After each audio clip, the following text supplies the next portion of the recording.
ছোট পর্দার অভিনেতা জাহের আলভের স্ত্রী আফরা ইবনাত ইকরার আত্মহত্যার ঘটনায় শোবিজ অঙ্গনে আলোচনা যখন তুঙ্গে, ঠিক তখনই আবারও সামনে এসেছে আরেক অভিনেতার বিরুদ্ধে পরকীয়া ও নারী নির্যাতনের অভিযোগ। ছোট পর্দার পরিচিত অভিনেতা আফজাল সুজনের বিরুদ্ধে তার স্ত্রী জান্নাত দীপ্তির অভিযোগ, পরকীয়া, নেশাশক্তি ও দীর্ঘদিনের শারীরিক মানসিক নির্যাতনের মধ্য দিয়ে কেটেছে তার দাম্পত্য জীবন। সামাজিক যোগাযোগ মাধ্যমে দেওয়া এক দীর্ঘ স্ট্যাটাসে জান্নাত দীপ্তি দাবি করেন তার স্বামী বর্তমানে মডেল সুমাইয়া খন্দকার তৃষ্ণার সঙ্গে পরকীয়ায় জড়িত। অভিযোগের পক্ষে তিনি সুজন ও তৃষ্ণার মধ্যকার কিছু আপত্তিকর কথোপকথন এবং ছবি স্ক্রিনশট আকারে প্রকাশ করেছেন। পাশাপাশি নিজের শরীরে আঘাতের চিহ্ন থাকা ছবিও পোস্ট করে দীপ্তি জানান, 6 বছরের দাম্পত্য জীবনে তিনি নিয়মিত শারীরিক ও মানসিক নির্যাতনের শিকার হয়েছেন।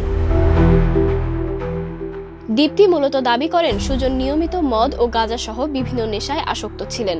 গর্ভাবস্থায় থাকাকালীন সুজন অন্য এক নারীর সঙ্গে প্রায় 4-5 মাস লিভ ইন সম্পর্কে ছিলেন। এদিকে সুজন তার স্ত্রীর বিরুদ্ধে টাকার লোভে সংসার ছাড়ার অভিযোগ তুলেছেন। এর জবাবে দীপ্তি বলেন, নির্যাতনের ঘর ছেড়ে শান্তিতে বাঁচার চেষ্টা করাই কি অপরাধ? তার দাবি, বিচ্ছেদ চাইলেও ভাবমূর্তি ক্ষুণ্ণ হওয়ার আশঙ্কায় সুজন তাকে তালাক দিচ্ছেন না। এ বিষয়ে যোগাযোগ করা হলে আফজাল সুজন বলেন আপাতত তিনি কিছু বলতে চান না এবং পরে নিজের বক্তব্য দেবেন। অন্যদিকে মডেল সুমাইয়া খন্দকার তৃষ্ণার সঙ্গে যোগাযোগের চেষ্টা করা হলেও তিনি সাড়া দেননি।